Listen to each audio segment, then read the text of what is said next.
Hi everyone, I know most of you use this video to sleep, so before we start I would like you to comment where you are watching from. Relax and drift off as we start. What happens when a seemingly innocent online conversation takes a dangerous turn? Or when a man, consumed by rage and loneliness, decides that others must pay for his suffering? It starts as an innocent chat, a friendship built on shared interests, but for some, these seemingly harmless exchanges become a pathway to unspeakable tragedy. What drives a person to such extremes? What happens when the online world blurs the line between reality and the terrifying unknown? Tonight, we unravel 5 true crime stories that reveal the chilling truth behind such encounters, where trust becomes a weapon, and the darkest sides of the human psyche come to light. As the rain taps softly against the window, each of these stories builds toward a revelation, a moment when everything changes, when a life is forever altered by the actions of another. These are not just stories of loss, but of twisted motivations, hidden lives, and chilling decisions made in the dead of night. In each case, the end is marked by a question that lingers: could it have been stopped? Could the warning signs have been seen, or were the victims caught in a web they couldn't escape? From the quiet suburbs of Surrey to the dark corners of the internet, the stories you're about to hear will leave you wondering what truly lies behind the face of a stranger. This is not just about murder, it's about what happens when trust is betrayed, when lives are destroyed, and when justice is sought in the aftermath of unfathomable tragedy. These are the stories that will keep you up at night. The questions will haunt you, the details will linger in your mind, and the truth is darker than anything you could ever imagine. Story 1. Breck Bednar was just like any other 14-year-old boy. His life revolved around the things he loved: his friends, his family, and most of all, his passion for gaming. For hours, he'd sit in front of his computer, his headset on, immersed in virtual worlds where anything was possible. He wasn't just playing a game, he was connecting with people who shared his interests, people he could talk to, laugh with, and, at times, lean on. For Breck, the online world was a refuge, a place where he felt understood. The long days of school, the awkward moments of adolescence, the struggles to fit in, all of that seemed distant when he was behind the screen, battling enemies, solving puzzles, and chatting with friends from across the globe. His parents, particularly his mother, remembered him fondly as a curious, bright, and eager young boy who was always looking for new ways to learn and grow. His father, too, could see the excitement in Breck's eyes every time he'd talk about a new game or a new strategy he had discovered. The teenager was full of promise, brimming with potential, yet to the outside world, he was just another kid, navigating the complexities of growing up. At home, he was safe. His mother, a diligent and protective woman, always checked on him, ensuring he was eating well, doing his homework, and taking care of himself. Breck's life wasn't without its struggles, of course. Like many teenagers, he had moments of doubt, moments when he questioned his place in the world. But that was the reality of adolescence. His family didn't think twice about him spending so much time online, chatting with people he met through gaming. It seemed harmless; after all, everyone did it. It was a part of growing up in the digital age. But one day, while chatting with another gamer, someone Breck had never met in person, everything changed. Breck had met this individual, who went by the name Lewis, during one of his gaming sessions. They had bonded over their shared love of first-person shooters and strategies. Lewis was everything Breck had hoped for in an online companion: someone who understood the game, someone who was a little older, maybe a little wiser. The conversation started innocently enough. They would talk about the latest game releases, share tips and tricks, and even joke about the mundane things in their lives. For Breck, this online friendship was a breath of fresh air. It was an opportunity to connect with someone beyond his circle of classmates, someone who didn't judge him, someone who didn't know about the things that made him insecure. Over time, their chats became more personal. Breck started to confide in Lewis about his life, his interests, and even his frustrations. It was easy, comfortable. Lewis listened. He offered advice, encouragement, and sometimes, even flattery. Breck felt special, like he had found someone who understood him in a way that no one else did. There was nothing alarming about it at first. After all, it wasn't unusual for teenagers to form relationships online, especially in the gaming community. But what Breck didn't know was that behind the friendly conversations, the advice, and the laughter, Lewis had darker intentions. It didn't take long for Breck to start receiving messages that were less about gaming and more about his personal life. At first, it was harmless. A question here and there about his day, his friends, his family. But it didn't stay harmless for long. Soon, Lewis started making Breck feel special in other ways, complimenting his appearance, encouraging him to send photos, sharing things that felt like personal secrets, things that, for an adolescent boy, seemed flattering but also confusing. In hindsight, there were signs. Breck's family started to notice subtle changes in his behavior. He was spending more time on his computer, even at odd hours, staying up late into the night. He was quieter than usual, less eager to talk about his day. But Breck, ever the teenager, brushed off their concerns. He didn't want to seem like a kid who couldn't handle himself. He had met people before, through school or online, and he had learned to keep things private. Besides, he trusted Lewis. What Breck's family didn't know was that Lewis was not just another gamer. He wasn't even a stranger who just happened to cross paths in an online chat room. In fact, Lewis was someone entirely different, someone whose life and actions would shatter Breck's world in ways no one could have predicted. A man with a history, a man with a dangerous obsession, and a man who had spent months carefully weaving a web that would ultimately trap a young boy in its deadly grasp. That day, when Breck left his home to meet Lewis, he had no idea it would be the last time anyone would see him alive. It wasn't just another trip out with a friend, it was the beginning of an unimaginable tragedy. The day when a simple conversation would turn deadly. And the moments that followed would reveal the truth about how an innocent boy could be lured into a situation he couldn't escape. A situation that no one could have seen coming. It was an ordinary afternoon. The kind of day that passed without much thought, where the hours slipped by in quiet routine. Outside, the sky was overcast, a blanket of gray stretching endlessly across the horizon. The rain had been falling on and off all morning, soft and steady, tapping against the windowpane in a rhythm so gentle it was almost hypnotic. The kind of rain that made the world feel smaller, as if everything beyond the walls of the house had faded into the background, leaving only the comforting hum of a familiar space. Inside, Breck Bednar sat at his desk, the glow of his computer screen illuminating his face in the dim light of his room. His fingers hovered over the keyboard, his headset snug over his ears. The faint sound of clicking keys and distant voices filled the air, teammates strategizing, sharing quick instructions, the occasional burst of laughter. It was a scene that had played out countless times before, a ritual that had become second nature. The room around him was a reflection of his world, neatly stacked game cases on the shelf, a few scattered notes from school left untouched on the desk, a half-empty bottle of water beside his mouse. Posters of his favorite games lined the walls, the edges curling slightly from the moisture in the air. The scent of rain mixed with the faint, lingering aroma of his mother's cooking from downstairs. It was familiar, comforting. As he leaned back in his chair, adjusting the microphone near his mouth, his attention shifted to the voice on the other end of the call. It was calm, measured. Friendly, even. They had been talking for weeks now, maybe longer. The conversations had started like any other, small talk about games, strategies, inside jokes that only made sense within their shared digital world. Over time, the topics had expanded beyond the screen. There was something reassuring about the way this person spoke. The confidence. The knowledge. The way he made Breck feel like he belonged, like he was understood in a way that felt different from the friendships he had in real life. This wasn't just another gamer in a crowded server. This was someone who had taken the time to get to know him, someone who listened, someone who had answers when Breck had questions about things he didn't always feel comfortable asking his parents. And yet, for a moment, Breck's eyes flickered toward the window.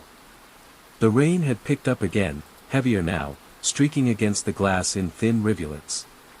The outside world seemed farther away than ever.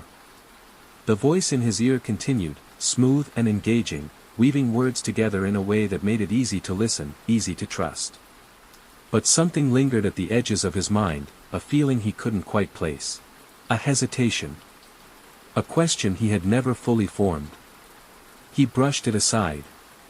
There was no reason to be concerned. They were just talking.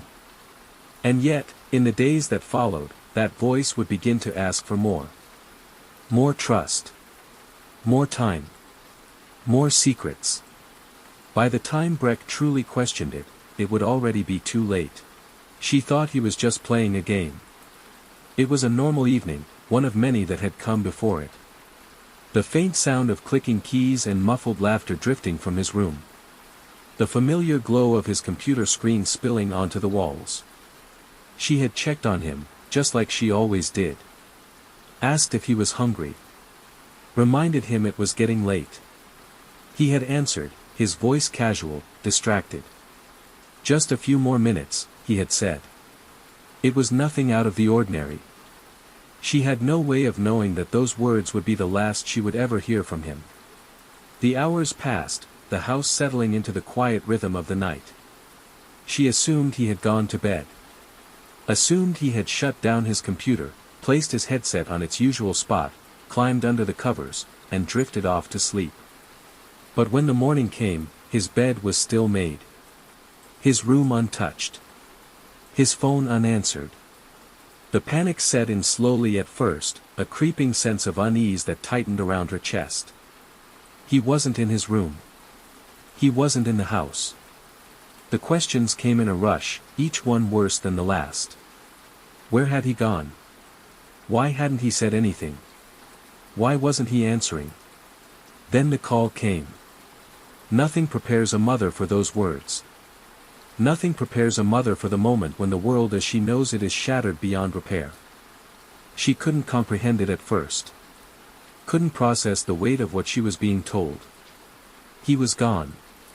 Her boy, her bright, kind, intelligent boy, was gone. Taken from her in a way so cruel, so unthinkable, that it didn't seem real. But it was real. The details came later. The messages. The manipulation. The betrayal. She learned things no parent should ever have to learn about their child's final moments. She replayed every conversation, every warning she had given, every instinct she had ignored. She had tried to protect him. She had tried to warn him. But it hadn't been enough. The house felt empty without him. His chair remained pushed slightly away from his desk, just as he had left it. His favorite hoodie still hung on the back of the door. The sound of his laughter, so familiar, so constant, was gone. In its place was only silence. A silence that stretched into days, weeks, months. A silence that would never be filled. She would never hear his voice again. She would never get to see him grow up. Never get to watch him walk across a graduation stage, or drive his first car, or introduce her to the person he loved.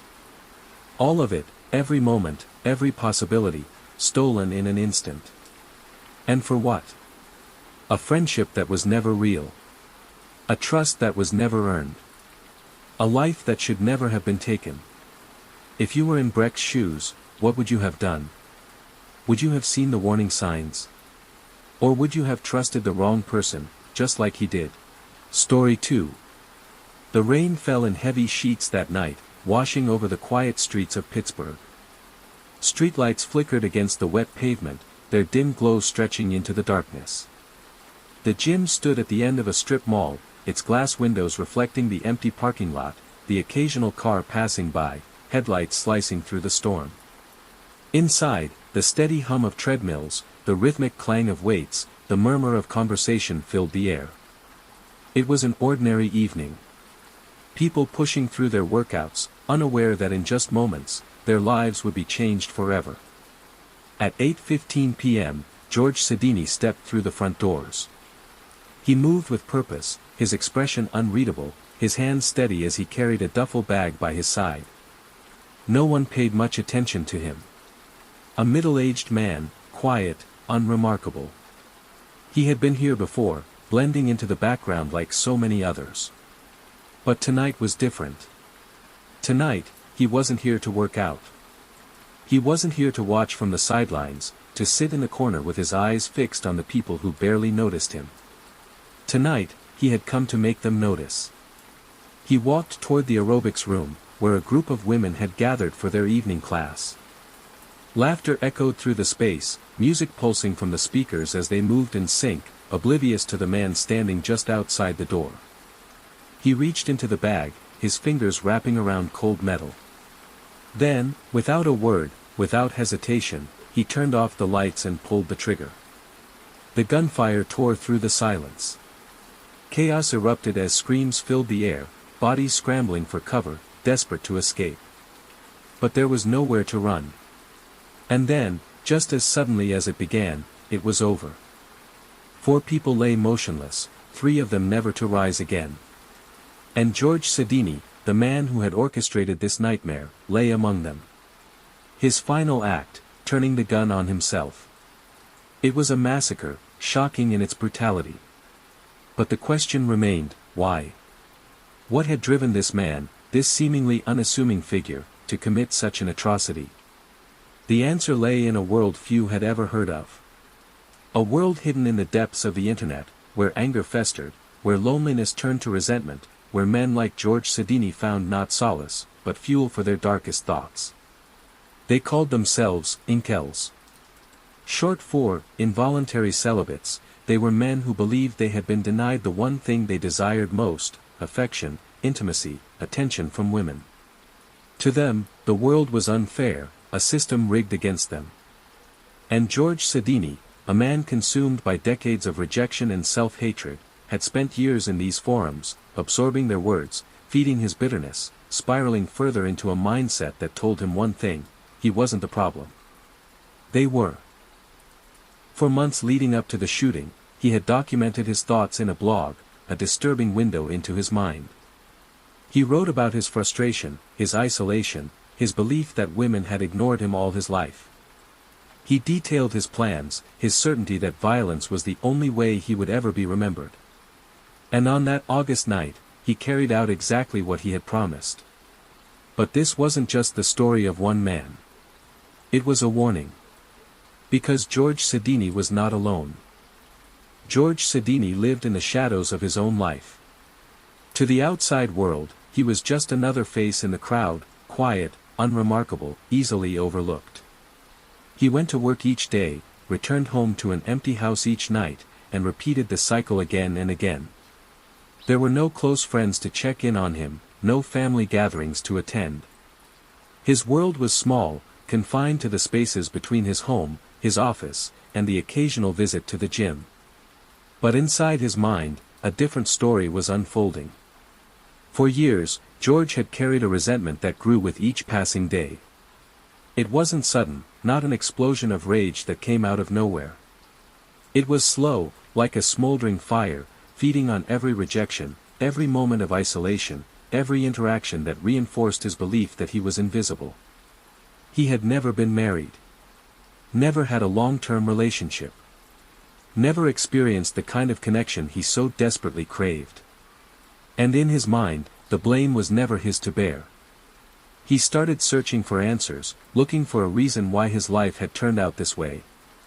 He found it in the darkest corners of the internet. Online, there were others like him, men who felt cast aside, ignored, unwanted.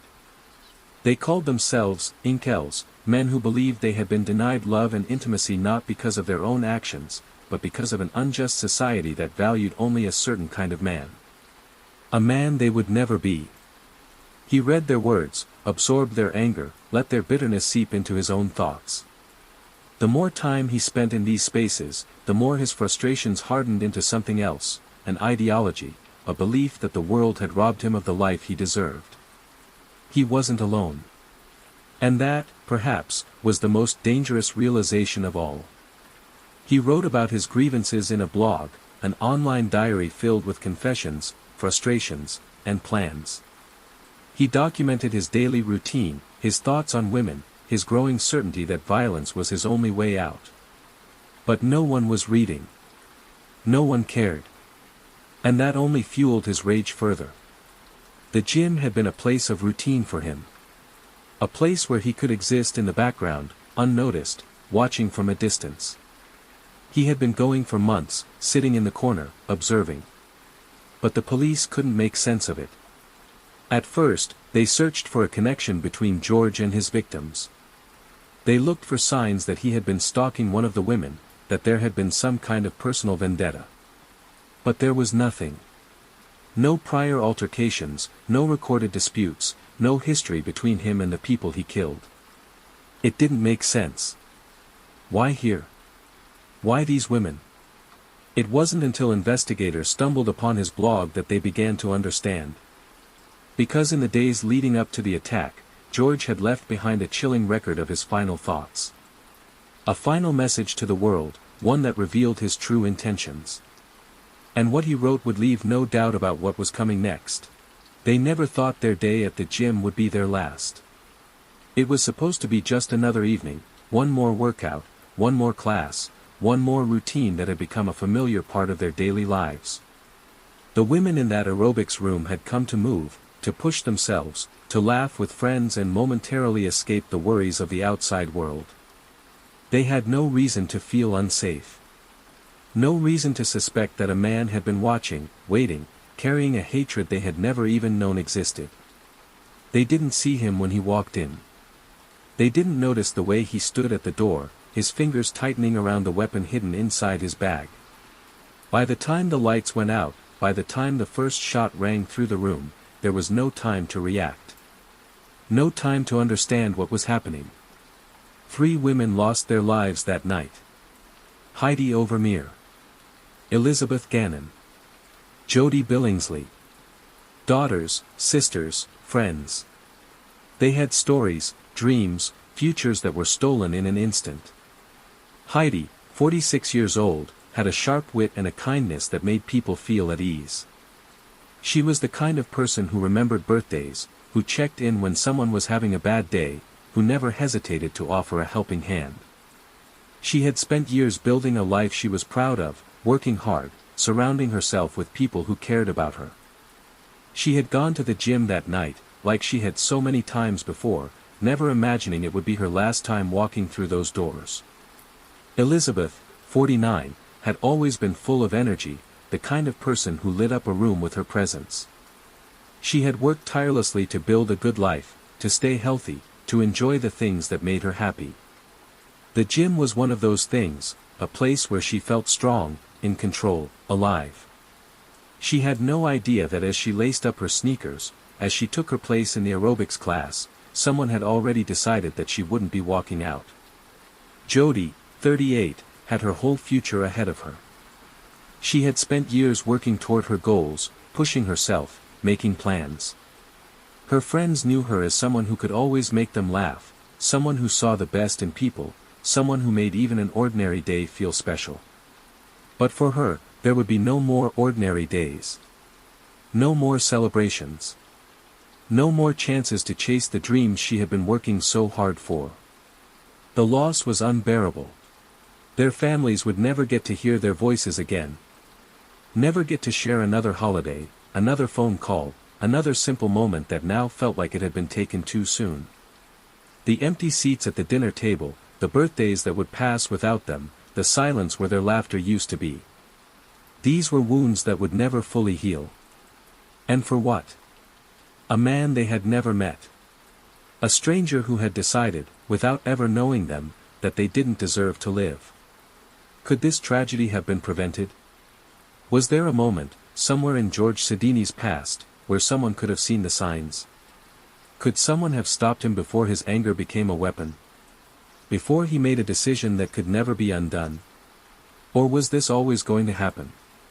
What do you think? Story 3. The rain came down in thick sheets, drumming against the rooftops of London. The city, alive with movement, carried on as it always did, people rushing through the streets, umbrellas turning the sidewalks into a sea of black fabric, headlights reflecting off the slick pavement. It was a place of opportunity, of ambition, of new beginnings. And for Sophie Lionnet, it had been a chance to start fresh. She had left behind the quiet familiarity of her home in France, trading it for the promise of something bigger. A job, a new adventure, a way to build a future. She had always been gentle, reserved, the kind of person who found joy in the little things. She loved children, loved caring for others, and when the opportunity came to work as an au pair in London, it felt like a step towards something better. The family she worked for lived in a well-kept house in Southfields, a quiet neighborhood tucked away from the city's relentless pace. The kind of place where people nodded politely to their neighbors, where the streets were lined with trees, where nothing ever seemed out of the ordinary. On paper, it had seemed perfect. But appearances could be deceiving. Inside that house, beyond the drawn curtains and locked doors, Sophie was living a life no one could have imagined. A life of fear, of control, of isolation. A life that was slowly being stripped away, piece by piece. The people she had trusted, the people who were supposed to provide her with safety and stability, had turned into something else entirely. They weren't just her employers. They controlled everything, what she did, where she went, what she ate, when she slept. And no one knew. No one saw the weight she carried, the exhaustion in her eyes, the quiet desperation in her voice when she called home. By the time anyone realized what was happening, it was too late. Sophie Lionnet had come to London with hope. She would never leave. Sophie had always been quiet, never one to argue or raise her voice. She followed instructions, did what was asked of her, and tried her best to please the people around her. That was what she had always done. But in that house, under the watchful eyes of the people who controlled her every move, obedience was never enough. At first, it had been small things. Criticism over the way she cooked, the way she cleaned, the way she looked after the children.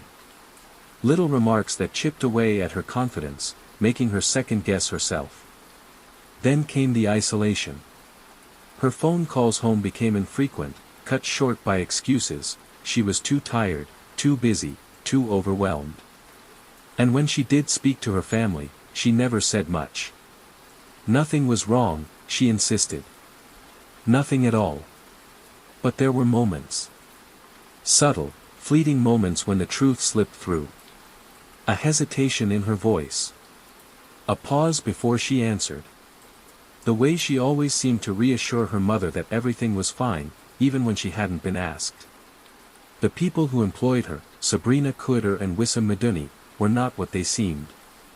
To the outside world, they were a couple like any other. Sabrina was glamorous, always dressed well, always carrying herself with an air of importance. Wissam was quieter, more reserved, lingering in the background. But behind closed doors, their relationship was anything but normal. It was volatile, fueled by jealousy, paranoia, and control. And Sophie, caught in the middle of their chaos, had become the perfect target. Sabrina had a temper. A sharp tongue that could cut through a person's self-worth in seconds. She had a way of twisting reality, of making people doubt what they knew to be true. She became obsessed with the idea that Sophie had betrayed her, convinced herself that the young woman she had hired was working against her. And when she believed something, nothing could change her mind. Wissam, in contrast, was not loud. He was not aggressive. He did not need to be. He followed Sabrina's lead, reinforcing her delusions, standing by as her accusations turned into punishments. If she decided Sophie was guilty, then Sophie was guilty. It was as simple as that. The control over Sophie's life became absolute. She was watched, monitored, questioned about things that didn't make sense. They interrogated her, demanded explanations for things she had never done. They refused to let her leave. The abuse escalated. Neighbors heard things, shouting, crying, muffled sounds through the walls, but no one knew what was really happening. Then, one night, it all went too far. Smoke curled into the air from the backyard of the house. The scent of something burning drifted through the neighborhood, unnoticed at first, blending into the night. But as the fire grew, so did the smell. It was different. Wrong. A concerned neighbor finally called the police. When officers arrived, they expected to find a simple case of illegal burning. Instead, they found something they would never forget. Because in the smoldering remains of that fire, they uncovered something that would unravel the horrifying truth of what had really happened inside that house. She was thousands of miles from home, but she never stopped thinking about it. The familiar streets of Troyes, the quiet comforts of her childhood, the warmth of a family that had always loved and supported her. She had left for London with the hope of something better, a chance to grow, to learn, to build a future. She had promised she would be safe. That she would call often. That she would come home soon. Her parents believed her. They had no idea their daughter was in danger. They didn't know that Sophie was trapped in a house where she was no longer treated as a person, but as something to be controlled. They didn't know that her every move was dictated by people who had decided she was theirs to manipulate. That she had no freedom, no voice, no way out. They didn't hear the accusations whispered to her over and over again until she could no longer fight back. They didn't see the exhaustion in her eyes as she struggled to hold on to the person she used to be. They weren't there when she was broken down piece by piece, when fear became the only thing she knew. And when the end came, when the final act of cruelty was carried out, there was no one to help her. She died alone. No comforting words. No hand to hold. Just silence. And her parents, waiting for a phone call that would never come. It wasn't until the police arrived at their door that they learned the truth. The horror of it was unbearable. Their daughter, their bright, kind, soft-spoken Sophie, had been taken from them in a way they could never have imagined. They had trusted that she would be safe. That the people she worked for would care for her, protect her, treat her with respect. But they were wrong. And now, all they had left were memories. A childhood frozen in old photographs. Letters she had written, filled with dreams that would never come true. The last time they saw her, the last time they hugged her, the last time she had smiled and told them she loved them, moments that were supposed to be followed by so many more. Instead, there was only grief. A pain that would never fade. A question that could never be answered. How could this have happened? How could a young woman, full of hope, be so completely forgotten? And how do we protect others like her, vulnerable workers, far from home, with no one looking out for them? How do we make sure that no one else suffers the way Sophie did? What do you think? Story 4. The rain had been falling for hours, steady and unrelenting, washing over the city like a quiet warning. The streets, slick with water, reflected the glow of streetlights, casting long shadows that stretched and shifted with every passing car. Somewhere in the distance, the low wail of a siren cut through the night, brief, fleeting, before disappearing into silence. Adon Manzano had always known that his work came with risks. He had spent years exposing corruption, pulling apart the carefully constructed lies that powerful people had built around themselves. His words had cost politicians their careers, had forced resignations, had uncovered the kind of secrets that people would do anything to keep buried. He was relentless, fearless. He believed in the truth, in its power to hold people accountable. But the truth, he had learned, was dangerous. In the weeks leading up to his death, he had been working on something big. Bigger than anything he had covered before. A story that reached into places most journalists wouldn't dare go. He had been careful, methodical. He had gathered documents, spoken to sources who refused to meet in public, followed a trail of money that led to people who weren't used to being questioned. And then, suddenly, he was dead. They found him in his apartment, alone. No signs of forced entry. No struggle. Nothing that immediately suggested foul play. At first, the reports were straightforward. A tragic accident, maybe. A personal decision. The official statement was vague, careful in its wording, offering no real explanation. But for those who knew Adon, for those who had worked alongside him, who had followed his reporting, it didn't make sense. He wasn't reckless. He wasn't the kind of man who made mistakes. And he wasn't finished with his story. That was what made his death so unsettling. He had been on the verge of publishing something that could change everything. Something that could ruin careers, that could expose people who weren't meant to be exposed. But now, his story would never be told. The timing was too convenient. The circumstances too neat. And the more people started asking questions, the fewer answers they received. The first reports were cautious. A tragic end to a respected journalist's life. A man found alone in his apartment, no immediate signs of violence, no clear struggle. The authorities didn't call it anything yet. They were waiting. Waiting for the autopsy, waiting for the toxicology report, waiting for the media storm to settle before they chose the right words. But those who had followed Adán Manzano's work knew there was more to the story. He wasn't reckless. He didn't take unnecessary risks. And he wasn't the type to simply stop chasing the truth. Just days before his death, he had been making calls, meeting sources, putting together a puzzle that he hadn't yet shared with the world. He had told a colleague that he was onto something big, something that could shake the foundations of people in power. Then, without warning, he was gone.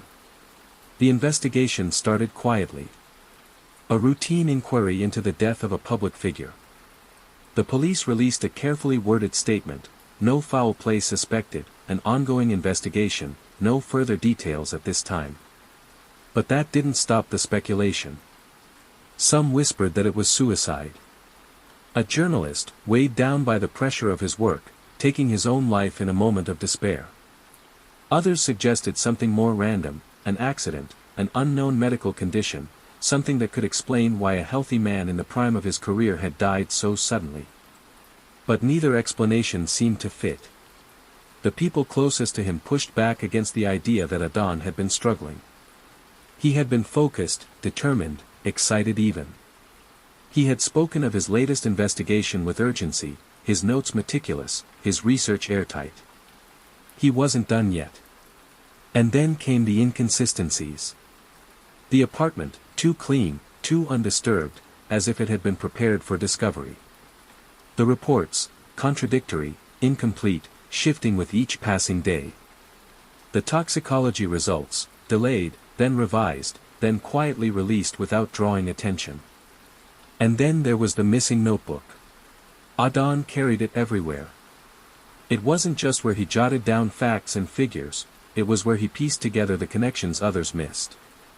But when investigators searched his apartment, it was nowhere to be found. His laptop was there, his files, his notes. But the one place where he had written everything down, where he had made sense of the chaos, was gone. Someone had taken it.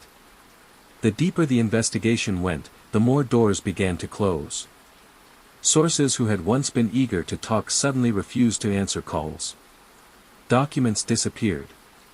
Officials brushed off questions with vague responses. The case wasn't just growing cold, it was being buried. And just when it seemed like the truth would never come out, a phone rang. A journalist, one of Aidan's closest colleagues, answered. The voice on the other end was unfamiliar, tense, careful. They had something to say. Something that would change everything. Adán Manzano's death was not just the loss of a journalist, it was the loss of a person who had dedicated his life to something far bigger than himself. His work wasn't just a job, it was his calling. He believed in the power of truth, in the ability of his words to shine a light on the things most people wanted to keep hidden. Every day, he fought for those who couldn't fight for themselves, shining a spotlight on the corruption that others were too afraid to challenge. And now, that light had been extinguished. His colleagues were left in shock. Adán had been a mentor to many, a man who pushed them to think bigger, to dig deeper, and to always follow the story, no matter where it led.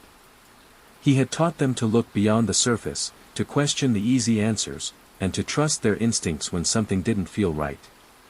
They felt the loss of a colleague, yes, but more than that, they felt the loss of a friend. A partner in the pursuit of justice, a man who had always been willing to lend an ear, a hand, or a piece of advice when it was needed most. His absence left a void, one that could never be filled. But it wasn't just his colleagues who were left grappling with the fallout. His family, too, was left in pieces. His parents, his siblings, his friends, none of them had the answers they needed. No one could explain why Adon was taken from them. They had watched him grow up, watched him dedicate himself to the truth. They had cheered him on as he published story after story, knowing that each one was pushing him closer to something dangerous, something that could cost him. But they never imagined it would cost him his life. And so, they waited. They waited for the truth, for the answers that would give them closure, that would allow them to grieve in peace. But with each passing day, the truth seemed further away. Each new revelation only raised more questions. And as the investigation slowed to a crawl, as the world moved on without stopping to look back, his family had to reconcile with the fact that they might never know what happened to him. How could they move on, knowing that the story Adon had worked so hard to expose was left unfinished? How could they accept the loss of a man who had so much left to give, who was taken away so suddenly and so violently, without the answers they so desperately needed?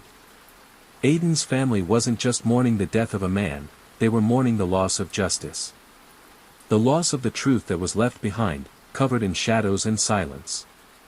As the investigation faltered and the voices of those who had once supported him grew quieter, one question lingered. Was it all just an accident? Or was it something more? Something that, for reasons we may never understand, was meant to be hidden? What do you think? Was Aidan's death the tragic result of an unfortunate series of events, or was it something far darker? Story 5. The rain fell heavily that night, a steady, relentless downpour that seemed to match the grief and fear that would soon sweep through the small town of Luton. The sound of it tapping against the windows, steady and unforgiving, was a sound that would forever haunt the memory of those who knew 13-year-old Giselle Prosper. It had been an ordinary evening, just another night in the life of a teenager. Giselle, full of life, was just beginning to experience the joys of adolescence, friends, school, and all the small moments that make up a child's world. Her family knew her as a kind and caring soul, someone with a bright future ahead. They never imagined that their lives would be shattered in an instant, that one tragic event would turn their world upside down. But that evening, everything changed. In the quiet of their home, a horrifying truth began to unfold. Giselle's life, which had just begun to bloom, was cruelly cut short. And when the authorities arrived at the scene, no one could have guessed who would be the one to have ended it all. At first, the police couldn't understand what had happened. The scene didn't match any of the patterns they had seen before. There was no forced entry. There were no signs of struggle. It was as if the killer had been welcomed into the house, someone who was known and trusted. But that wasn't the most shocking detail. The most shocking part, the part that made every officer stop in their tracks, was the identity of the killer. It was someone from within the family. The chilling reality began to settle in. This wasn't some random act of violence, some stranger hiding in the dark. No, this was personal. And as the investigation unfolded, it became clear just how complex and devastating this case was going to be. Giselle's brother, Nicholas Prosper, was arrested under suspicion. The quiet, seemingly ordinary teenager had been taken into custody, accused of murdering his younger sister in cold blood. Nicholas, 18 years old, was known to most as a quiet, introverted young man who had been a part of the family's life for years. To those around him, nothing had seemed amiss. There were no warning signs, no history of violence or troubling behavior. But beneath the surface, something had been festering, something that would later prove to be more dangerous than anyone could have anticipated. The investigation revealed a complex web of family dynamics, deeply hidden resentments, and tragic misunderstandings. As the detectives combed through every detail, every conversation, they began to see glimpses of the darkness that had been lurking in the shadows of the Prosper family's seemingly normal life. But why? What could have driven a young man, someone who was supposed to protect his younger sister, to commit such an unimaginable act? What had pushed him to a place where taking another life seemed like the only option? And as the rain continued to fall that night, the weight of these questions hung over everyone involved. The sound of the downpour became more than just background noise, it became the echo of unanswered questions, a reminder that, for some, the answers would never come easily. The truth would soon begin to unfold, but at what cost? And could anyone truly understand the events that led to this family's unimaginable tragedy? As the police arrived at the Prosper home, the scene they encountered was chilling in its simplicity. There was no sign of forced entry, no bloodshed across the floor as you might expect from a brutal murder. The house was eerily quiet, save for the sound of rain tapping against the windows, as though the world outside had momentarily stopped in disbelief. Giselle's body was found in her room. It was almost as if she had been sleeping peacefully, only the absence of her breath telling a much darker story. The lack of struggle left investigators baffled. This wasn't a typical crime scene. But as the officers began piecing together the timeline, they discovered something that struck them to the core. The person who had last seen Giselle alive was her brother, Nicholas. He had been in the house with her just before her death, but when the authorities arrived, Nicholas was nowhere to be found. It didn't take long for the pieces to fall into place. Nicholas was located not far from home, and when the police questioned him, he seemed detached, almost too calm for someone whose younger sister had just been murdered. His response to the questions was minimal, lacking the expected emotion, an oddity that made the investigators wary. The idea that he could be the one responsible seemed too outrageous to even consider. He was her brother, for God's sake. How could he have been capable of such violence? But the evidence continued to point toward him. Nicholas had no alibi. He had been home. His fingerprints were found on the door handle to Giselle's room. And yet, as shocking as the arrest was, it didn't seem to offer any clear answers. The family's reaction to the arrest was nothing short of catastrophic. Their home, once filled with the laughter and energy of a teenage girl, had turned into a house of grief and disbelief. Giselle's mother and father were devastated, unable to fathom that their own son could have been responsible for their daughter's death. They could barely speak, let alone process the shocking implications. Their world had been torn apart in an instant, and they were left trying to make sense of a reality that seemed to be unraveling in front of them. The investigation continued to dig deeper into Nicholas's life. Friends, family, and acquaintances were questioned about his behavior, his interactions with his sister, and the family dynamics. What was it that had set off this sudden and violent eruption? Was there a history of conflict between the siblings, something that no one had noticed before? And yet, with every new detail, the case became more complicated. Those who knew Nicholas didn't believe he was capable of such a crime. There were no previous outbursts of anger, no warning signs, at least not any that anyone had recognized.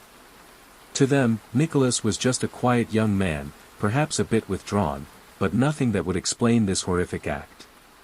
Then, just as the investigation seemed to stall, the breakthrough came. A detail uncovered in the investigation shocked everyone involved. The police had always been focused on the simple possibility of an argument gone wrong, a family dispute turning violent. But as they continued searching through Nicholas's room, they discovered something that changed everything, a hidden message, written in a journal, where Nicholas confessed to something. But it wasn't the confession they expected. It wasn't simply a straightforward admission of guilt, nor was it a message that seemed to fit the crime perfectly. The note contained something more, something that no one had been prepared for, something that hinted at a far deeper layer to this tragedy. The details were so bizarre, so incomprehensible, that they made investigators question the very nature of the crime itself. It was as though there were forces at play beyond what anyone could have imagined, forces that had been quietly hiding in the corners of the Prosper family's seemingly normal life. And just when they thought they were beginning to understand what had happened, the police were left grappling with more questions than answers. What had led Nicholas to write this chilling message? Was there something more behind his actions that they hadn't yet uncovered? The truth seemed just out of reach, like a shadow lurking in the background, refusing to be brought into the light. Her mother, standing in the doorway of Giselle's bedroom, could hardly comprehend the scene in front of her. The bright pink walls, the soft stuffed animals, the posters of pop stars that lined the walls, everything that once filled the room with the energy of a 13-year-old girl now seemed frozen in time. But there was nothing left of her daughter. Only the stark, empty silence that had replaced her laughter. Giselle's mother had spent so many nights staying up, waiting for her daughter to come home from school, listening to her talk about her day, laughing over dinner, and fighting over the smallest things, things that, in the end, didn't matter. It wasn't supposed to end like this. She was supposed to watch her daughter grow into a woman, not bury her. And now, with every passing day, every painful reminder of Giselle's absence, her heart shattered all over again. Nicholas, the son she had held in her arms as a baby, the child she had watched grow up alongside Giselle, was now the center of this horrific tragedy. The bond between mother and son had been torn apart in the blink of an eye, leaving a mother asking herself how she could ever look at her son the same way again. She couldn't imagine the moment when she would have to face him in court, or the aftermath of all the pieces of their shattered family. Her grief was immeasurable, layered with a deep, unspoken guilt, a mother's instinct, perhaps, that something had gone wrong long before that night. She couldn't help but wonder, could she have seen the warning signs? Could she have prevented this? If only she had paid closer attention, or if only she had known what was going on in her son's mind. Giselle's father was equally lost, but his pain was quiet. He had always been the protector, the one who kept the family safe, the one who was supposed to fix everything. But this was beyond fixing. His daughter was gone, and nothing would ever make it right. The days felt longer now, each one dragging, as he tried to make sense of what had shattered his world. Every corner of the house seemed to echo with memories of his daughter, those small moments that could never be replaced, but would now haunt him for the rest of his life. Friends and family struggled to offer comfort, but nothing could fill the void. The questions were endless. Why did this happen? How could someone so young, someone who had grown up alongside his sister, commit such an unimaginable act? Was there a moment, somewhere along the way, when the connection between brother and sister had fractured beyond repair? Or was this the result of something more complex, a series of events that no one could have predicted, leading to a devastating outcome?